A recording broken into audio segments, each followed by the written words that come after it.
कड़कड़ाती सर्दी की रात थी। आसमान पर बादल जमा थे और ठंडी हवा ऐसे चल रही थी जैसे पूरा गांव किसी सफेद धुंध में छिप गया हो। गांव के किनारे एक पुराना सा मगर बहुत प्यारा घर था। मिट्टी की दीवारें, लकड़ी का दरवाजा और आंगन में रखा पुराना चूल्हा।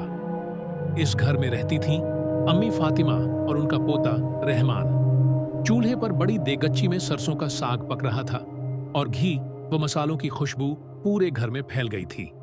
खिड़की से आती हवा के साथ जब यह खुशबू बाहर जाती तो लगता जैसे पूरी ठंड ही उस महक में खो जाए।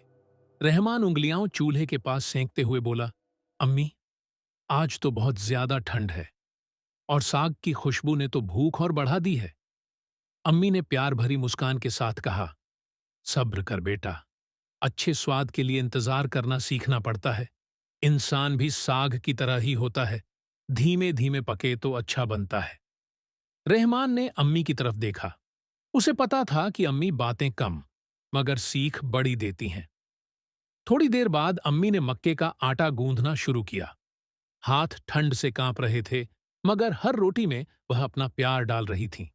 रोटी तवे पर डलते ही चटखने लगी और उसके ऊपर घी गिरते ही खुशबू और भी बढ़ गई। रहमान बोला, अम्मी, आज तो जैसे जन्नत की खुशबू आ रही है। अम्मी हंस पड़ी। बस बिस्मिल्लाह कहकर खाना शुरू करेंगे तो बरकत भी उतर आएगी। कुछ ही देर में उन्होंने एक पूरी थाली सजाई। गर्मा गर्म सरसों का साग, ऊपर मक्खन की सफेद टिक्की, साथ में सुगंधित मक्के की रोटी और एक तरफ में गर्मा गर्म गुड़। रहमान की आंखें चमक उठीं। दोनों चूल्हे के पास बैठ गए। बाहर ठंडी हवा की आवाज आ रही थी, लेकिन कमरे में चूल्हे की गर्माहट और परिवार का प्यार सब कुछ भूलवा रहा था। खाना खाते खाते अम्मी ने कहा, रहमान, याद रखना, अल्लाह की नेमतें बहुत हैं। कभी कभी सबसे बड़ी नेमत एक ठंडी रात में गरम खाना और अपने लोगों का साथ होता है।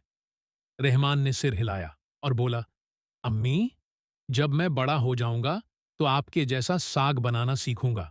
फिर हम दोनों साथ बैठकर खाएंगे। अम्मी ने उसके सिर पर हाथ फेरा। इंशा अल्लाह बेटा, लेकिन साग बनाना सीखने से पहले प्यार डालना सीखो, क्योंकि खाना दिल से बनता है, हाथ से नहीं। खाना खत्म हुआ तो बाहर से हवा और भी तेज होने लगी। रहमान अम्मी के पास आकर बैठ गया। अम्मी, डर लग रहा है। क्यों? हवा बहुत तेज है।